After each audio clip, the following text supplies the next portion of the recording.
Hello again, and welcome to the St. Louis Blues Hockey Legends Podcast. Tom Calhoun here to shine a light on the stories of those instrumental in blues history. The Blues Legends Podcast is presented by Sarah Honda, O'Fallon, Illinois. Check out their 618 Sarah Bucks offer at sarahhondaofallon.com. A participating sponsor is the Gateway Grizzlies. They're hosting the Nike Baseball Camp soon for young baseball players. Visit gatewaygrizzlies.com for details. On this episode, we visit with a man who has been a fixture at Blues games for 35 years.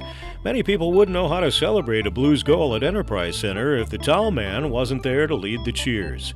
Ron Baechle, a South St. Louis native, has been dressing up in his wild outfits, leading the crowd in counting up the goals, and throwing towels into the crowd since 1989. He's a guy who loves the Blues, loves the city, and it never gets old.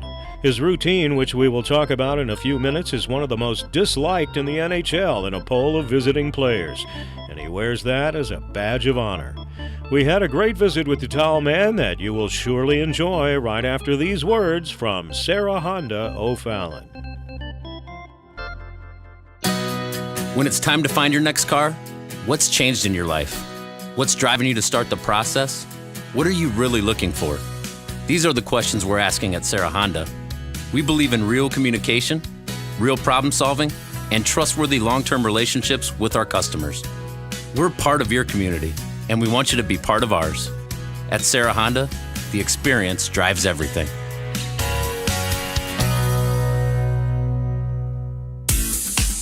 You've got a lot going on in life, and you depend on your car to get you to places you need to be. So when it's time for maintenance or repair, we know you need it done fast and done right. Convenience and quality customer service with team members you can trust. That's what you're looking for. We'll get you safely back on the road and back to your busy life. At Sarah Honda, the experience drives everything.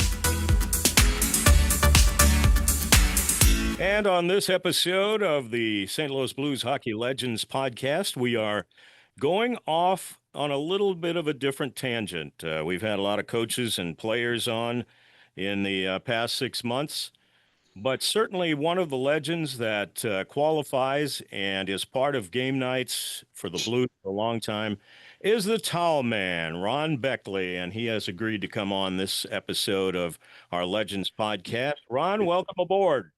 Thank you for having me. Glad to catch up with the towel man in someplace other than across the arena. I only usually see you when you're doing your thing. Well, you used to be down on the ice. Now you're up above me, and I look up to you all the time now. It's a good thing. I would look. I love your logo, the Hockey Legends, and I just what is your definition of? You sure I fall into the legend part? Well, as far as I'm concerned, you do. Oh, okay, all right. That's a good place to start.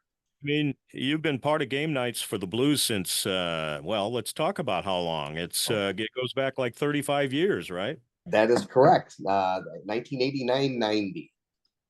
So you got started at the arena just like I did back in late 80s. That is correct, yes.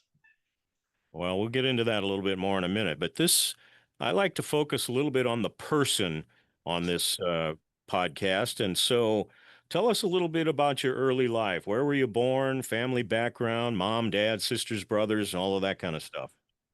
How much time do we have? I got a lot of brothers. Well, I'm here. I grew up in Oakville area, South County area. My high school was Oakville, which is where Pat Maroon actually went to school.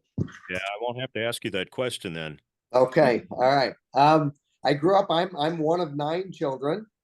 I'm number 6. I tell everybody I smell like number 2, but that's okay. I have 7 brothers and a sister.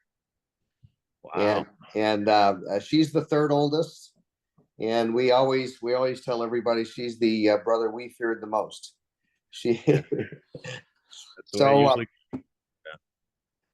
Well, that's good. Hey, you're a South County guy, born and bred, and you told me about Oakville High School. Did you go to college? I did not. I went to I went to a trade school and learned graphic arts. Okay. South County Tech.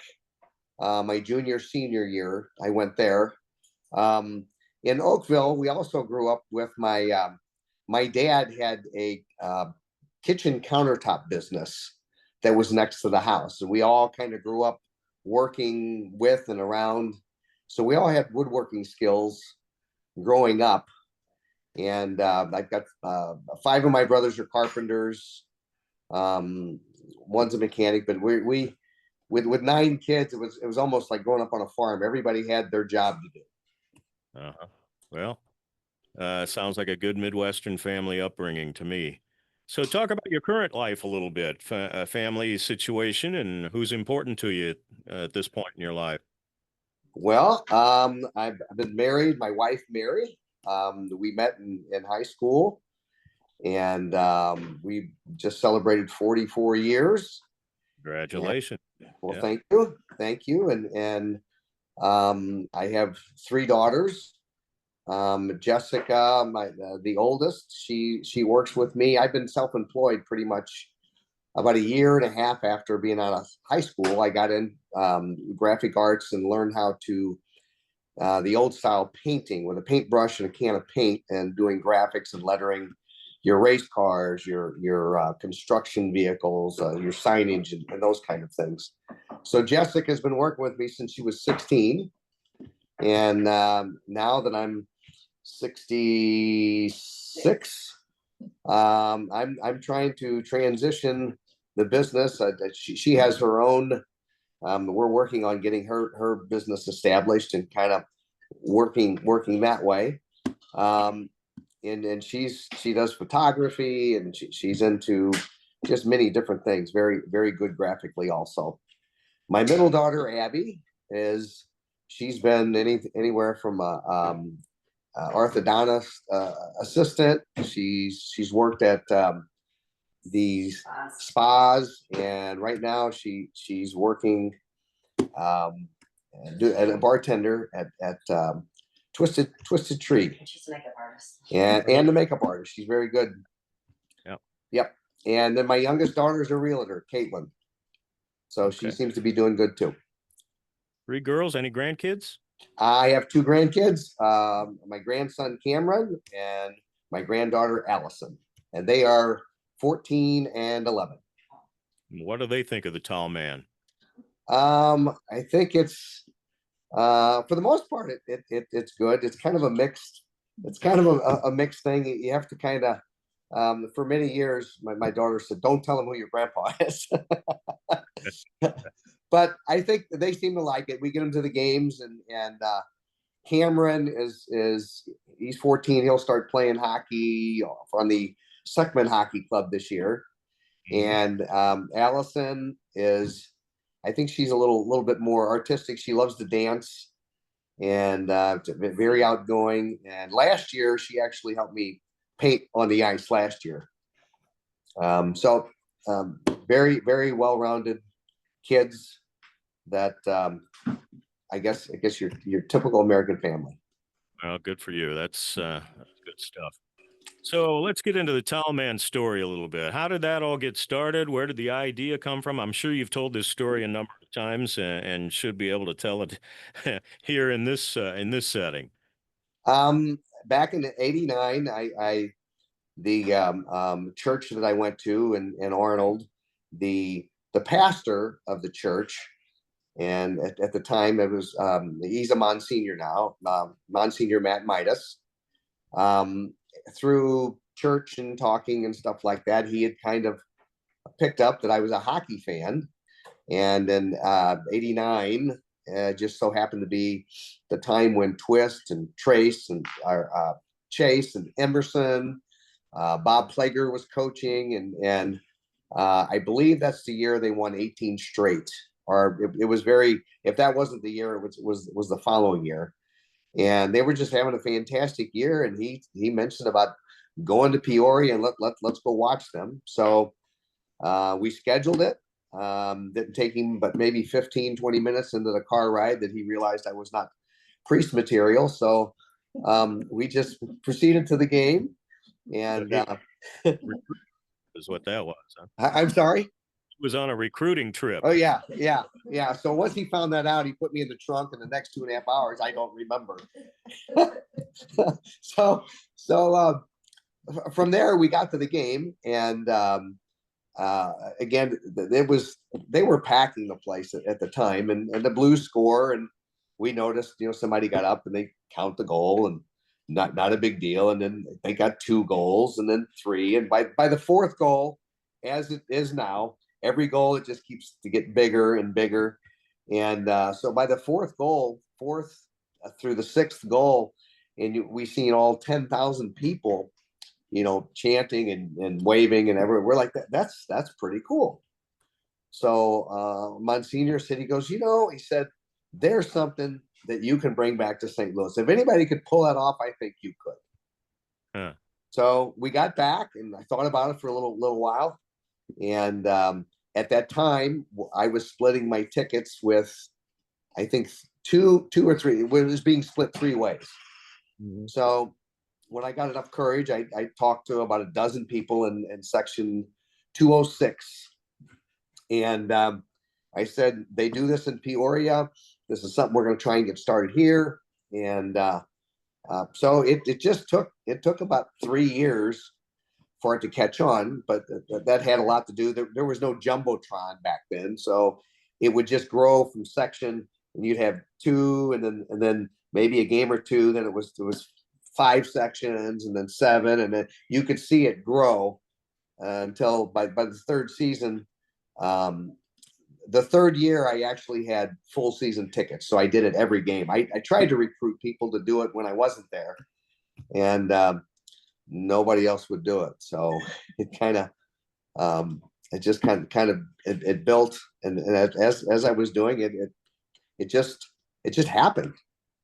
Yeah, well, I wish I could say I had strong memories of you getting that started back in those days, but I don't. I guess that's because it took a while to get some momentum behind the thing. Right. The first 2 years, the first year I think I wasn't there, but 10 games. The next year 20, and nobody was doing it. It got to a point where people would say, "Hey, when you come into the next game?" Because they were seeing it. But by the 3rd year, it did get all the way around. You could see it. It got all the way around the arena, and we were pretty excited about that. And then the 4th year is when we moved into the new building, and by then Magna Bank had approached me and asked me about doing a commercial with banking. Mm-hmm. And so that helped. And then of course, when we got in the new building, the Jumbotron added an awful, it made it easy for everybody to at least see me. Yeah. So you helped Magna Bank out of business, basically, is what yeah, they threw in the towel. Come out to Arsenal BG Ballpark in Sauget to celebrate All-American Weekend with us, July 3rd through the 5th. Enjoy patriotic vibes, our famous baseball's best burger, and don't miss the All-American themed jersey off the back auction. Each night ends with fireworks with super shows on July 3rd and 4th. Then on Sunday, July 6th, it's time for car lovers to rev up their engines for our Classic Car Show preview game, powered by Keishi and presented by Gateway Classic Cars. Show off your ride and get 2 free game tickets when you pre-register. For more details, visit gatewaygrizzlies.com under the schedule tab. Well, you're obviously, Ron, a big Blues fan, and did you play the sport at all? I did. I was any chance that we got, we were on roller skates, and then our first roller blades were called skeelers, and they were an inline strap on to the bottom of your shoe, roller blade, and we just any chance we played it in the garage, we played it outside, and we lived next to twin pools, and every year when they would drain the pool, we would sneak over and we'd get into the bottom of the pool, and because that was like having boards, so we played hockey in there. So it was a lot of hockey was played, and then the only organized I got to play with my brother-in-law, who was 4 or 5 years, maybe even 6 years older than me. He kind of took me under his wing, and I got to play with the older kids. And then my senior year, I was at the trade school. I got to play the second half of my senior year with Oakville. And then after that, we had a group of guys that we skated the 11, 12, 1 o'clock at the rinks for 20 years, pickup hockey. That sounds a little bit like me. I played street hockey and then maybe a little roller hockey because there just wasn't much ice, especially on the Illinois side of the river where I've lived my whole life. So how did you fall in love with the Blue Note? What was the connection there? I remember watching the first time I ever saw this on TV. I was watching them and I distinctly remember thinking, wow, how hard it was to get the puck away from the other team. This big keep away passing thing. And I was just very intrigued by it. And I don't know, it caught my attention. And then of course my sister, my favorite sister, her boyfriend being into sports and hockey and stuff, that certainly helped. But I've always was always very interested. And ironically enough, later in life, I was going through some of my memorabilia because the games when I was younger, the games that I did get to go to, of course, I couldn't afford or didn't buy the Goal magazine that came with that. So at the end of the game, if we lost, of course, you could go by and pick one up because somebody was mad they threw it. So I was going through the ones that I had, and I'm looking through it. This one, and it was in my suitcase of memorabilia from being a kid, and I'm looking at this, and as I'm paging through it, this program was from the Stanley Cup against the Boston Bruins. So I was at the Stanley Cup final, and I had no clue where I was. I'll be darned. One of the first years of the Blues' existence, my dad took me to a game, and the Blues actually beat the Montreal Canadiens something like 8 or 9-1, which just didn't happen. And that was a big night for me and kind of got me into my love affair with the Blues. All right, let's change paths here a little bit. Different owners have come and gone during my time with the Blues. Have they always been supportive of what you've done? Have you had any tensions along the way? Some more that, like everything, you have some that are better than others. And when I first started doing this, I remember Susie Matthew, the first big year, I think that it was when we played Chicago and swept them. Mm-hmm. I was not at any of those games. And I had Susie Matthew had called me and said if I needed help getting tickets, that she would help me. And at the time, I said, I'd scrape my money together for the season because of obviously the price, and I get to go to more games. And so they did invite me to a couple playoff games, but from there on out, it just kind of it got kind of left behind. I was not at that game when Belfour beat his stick over the goalpost, and it was a little disappointing. But once we got into the new building, trying to think, the owners was Ralston, was it not when we got into the new building? Probably Keel Center Partners by then. Okay. And everybody was very open to, I got invited to some of the golf tournaments, which is a bigger deal than most people think, because it is so disappointing to go to those tournaments and you see how many players put their towel on the bag wrong. It just makes me ill. So I want to do clinics. I need to do some more clinics to teach them how to get attached that better. But I did get to participate more with kind of what was going on with the team. Every now and then I would get invited to something, and it was when Davidson come in, John Davidson and the people from New York, right? They Ownership group, yeah. Yes, they were very.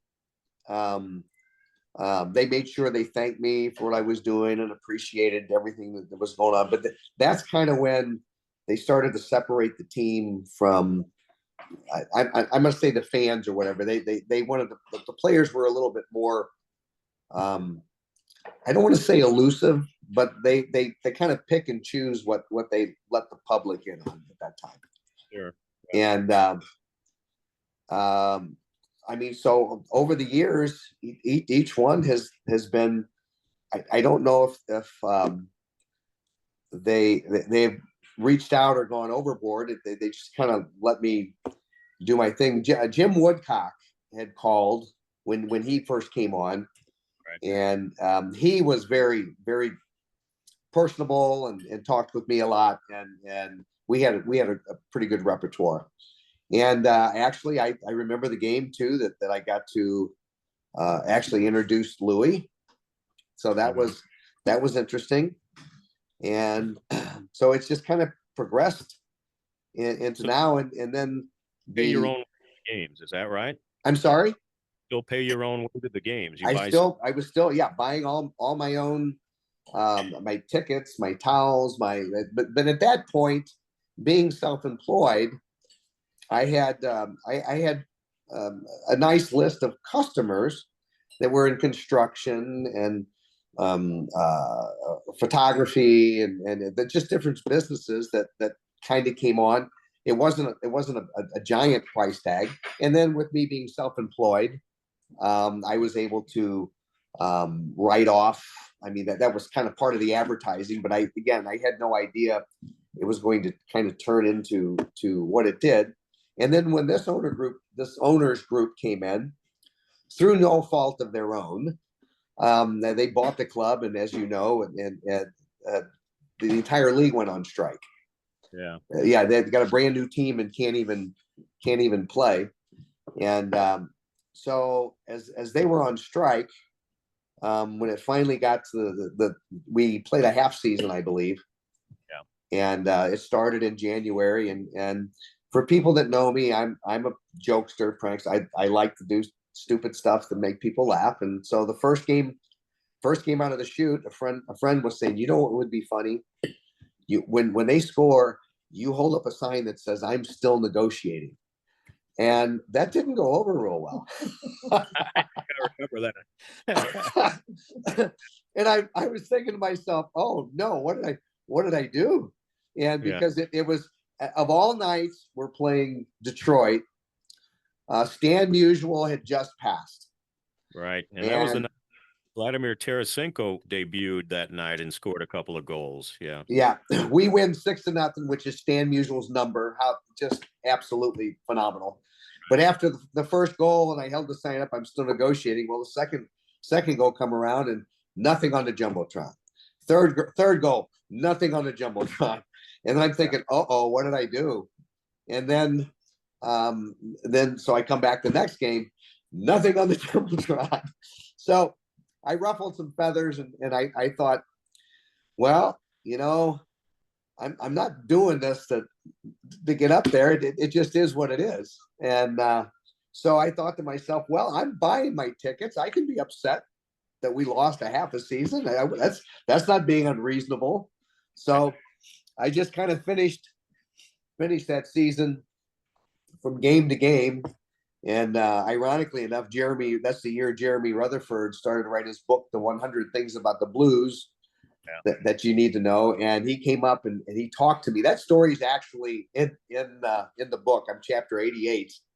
And he came up and he said, if you want to talk to him, you could. And I'm like, about what? I mean, if I go down there and ask him, I said, then it's about me. And I said, I'm not doing this to get on the Jumbotron. I'm up there because everybody benefits from it. Yeah. And I thought, if that's the way it is, and I said, if they think keeping me off the Jumbotron will get a cup here faster, I'm on board. So I think he was a little surprised. And but yeah, I think there was some backlash from the fans that probably got you back up on the jumbotron too. I think they probably missed you pretty much, and I think probably Blues management felt that. So good for Well, the fans. that's always good to know. Yeah. So you do occasional traveling too. I saw you at the Winter Classic in Chicago. I saw you on the West Coast trip, I think earlier this season. What's your thinking behind going on the road like that? Just being a fan, or I think that's kind of on being a fan, and that's kind of my bucket list. Is one of the things on my bucket list is I would love to see the Blues play in every stadium. I think that would, before it's all said and done, and the first, I think Chicago was the first building, but it was the new one. I didn't get to go to a game in the old one. And then the next one that I went to an away game was against Dallas. And we had a guy by the name of Beeks, never met him before in my life. And he came up, and it was playoffs. And he said he had a booth in Dallas and wanted to know if I wanted to go to the game.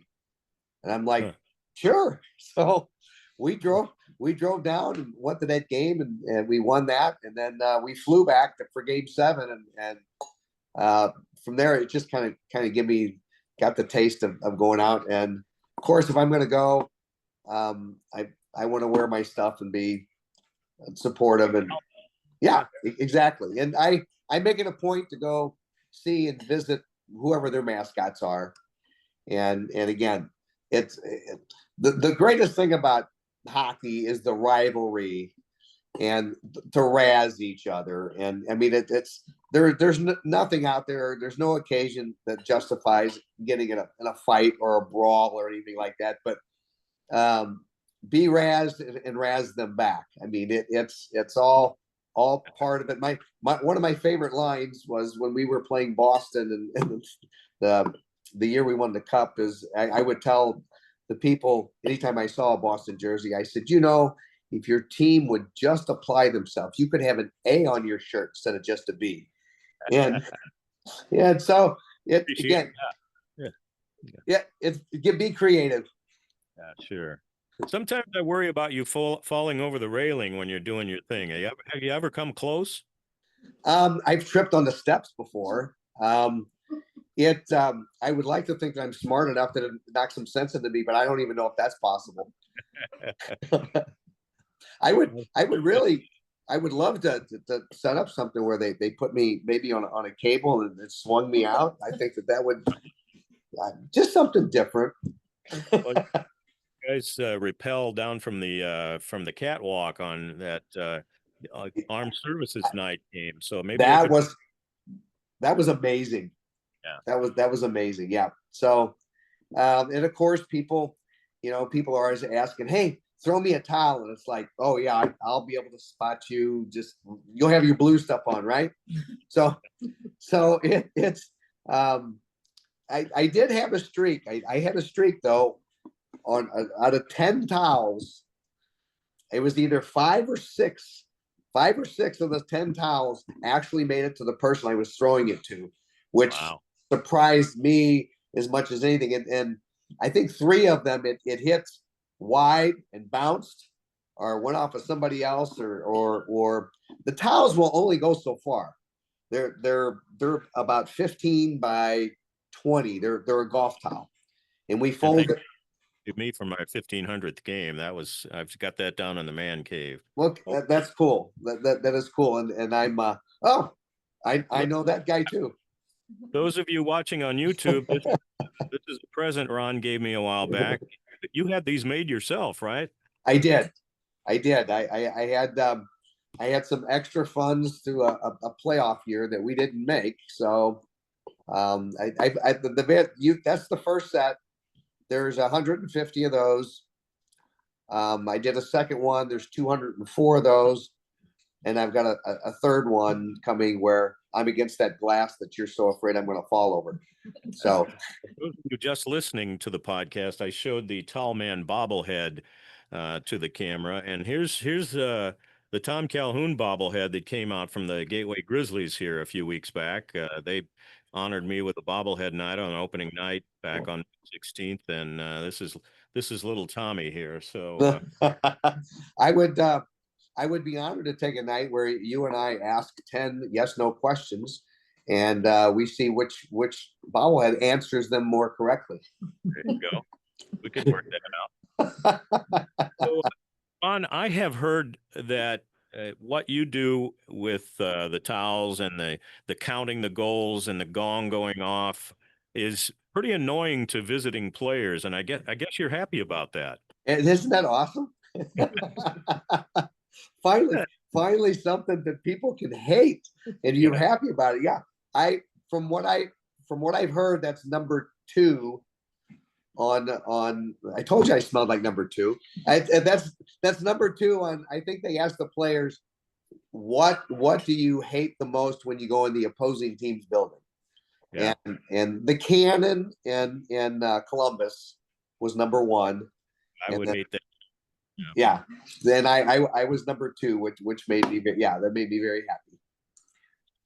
So have you got a favorite player in all the years you've been following the team? Just one, all of them.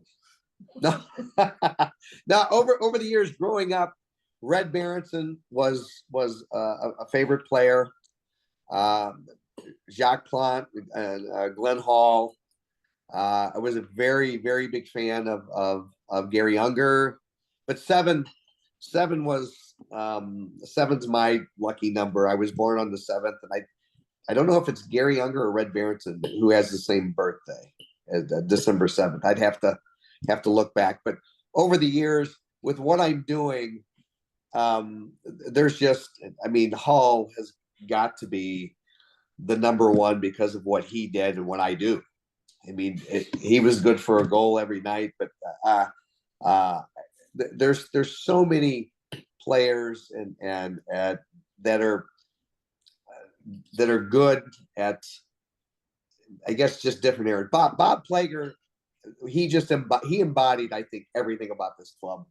So he will always hold a special spot. And I always got a kick out of if I could come up with a joke he hadn't heard yet, because that was a big deal. Pretty tough. Yeah. So I'll wrap it up by asking you this: how long do you see yourself doing this? About that long. Well, I may I just keep my patent answer is I tell people, as long as I'm having fun doing it, I plan on keep doing it. I don't it's kind of my therapy to kind of get away from everything and just go there and soak in what's going on. I guess, and I believe you can relate to this. When you love what you do, you don't work a day in your life. So I get that question a lot myself from people in conversation. How long are you going to do that PA thing? I said, well, hey, I'm lucky that my voice is still good enough to do the job that I do at my age. I want to quit. As long as I can show up, see professional sports, be a part of the show, and the employers that I have appreciate what I do. Why quit doing that? And I keep telling people they'll have to carry me out of the building at some point.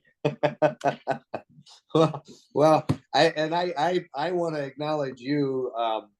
I've been there. I think you've done your thing a year and a half, 2 years longer than me, but you have never missed a game.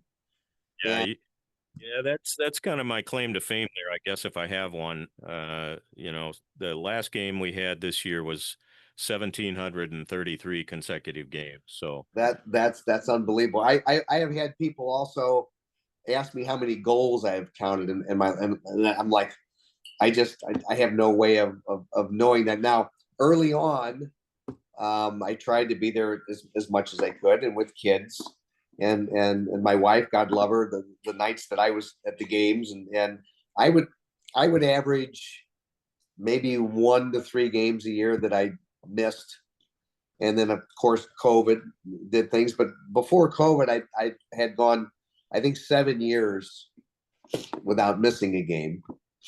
And but again, it's part of what I do, and I look forward to it. And being in advertising, there is no way that I look at this and I think there is no way that I could have ever thought of this, or think that I thought of this, and it would turn into this. Because when you're in advertising and stuff, the whole point is to get your name and picture out there, and it turned into that, beknownst to me that I had no idea it would turn into this. And then when Apple put that little picture of me on the side of the building, they told me it was going to be big, and I was a little disappointed. No, that was I was very, very honored. I felt like they made me feel like a movie star. I'm telling you that they flew me out to Santa Monica to take that picture with a phone. First time I saw it, but I got used to it. They told me that the rat problems they were having down there, the streets went way down for those 10 months. We probably had a few 9 or 10 goal games in your time doing this. How many towels do you bring to a game? I bring 7, and 9 is the most that I've counted. And that 9 was at the arena, and it was against Boston. Because I remember us chanting, "We want 10, we want 10." And then the next time, when I started making jerseys, and I was thinking, what number do I put on it? Because 7's my favorite lucky number. I wasn't sure what number to put on, and then that's when I thought, well, put them all on there. 1, 2, 3, 4, 5, 6 on one sleeve, 7, 8, 9 on the other. The first night I wore that, we scored 8 goals. So it was pretty cool. Well, I'm going to have your bobblehead say goodnight to everybody at this point, and I'm going to thank you for doing this, Ron. I appreciate it. A lot of good stuff in there that I wasn't aware of, and hopefully people got to know Ron Baechle a little bit better. Well, thanks for having me, and again, I'm honored to be on here. And just a little tidbit: I've been told the people who have the bobbleheads that when you ask it yes/no questions, that 50% of the time it's right every time. It's easy to see how that personality translates into the towel, man. That's great. Ron, thanks so much, and we'll get this out soon so that all Blues Nation can enjoy it. Take care of yourself. We'll see you in September. You do the same. Thank you, my friend. Thanks for being with me for another episode of the St. Louis Blues Hockey Legends Podcast. We'll have another legend coming up soon, so stay tuned to our social media for news on who that legend might be. Visit PAGuyTom.com or BluesHockeyLegends.com and sign up for our Legends email notifications. The Legends Podcast is also available on the Scoops Sports Network at scoopswithdannymac.com. Video of the podcast is published the Monday after the Friday release of the audio. As always, please like and share on Facebook, X, and Instagram, and please subscribe to our YouTube channel. It all keeps the Legends Podcast alive and well. Tom Calhoun here saying thanks for being a fan, and let's go Blues!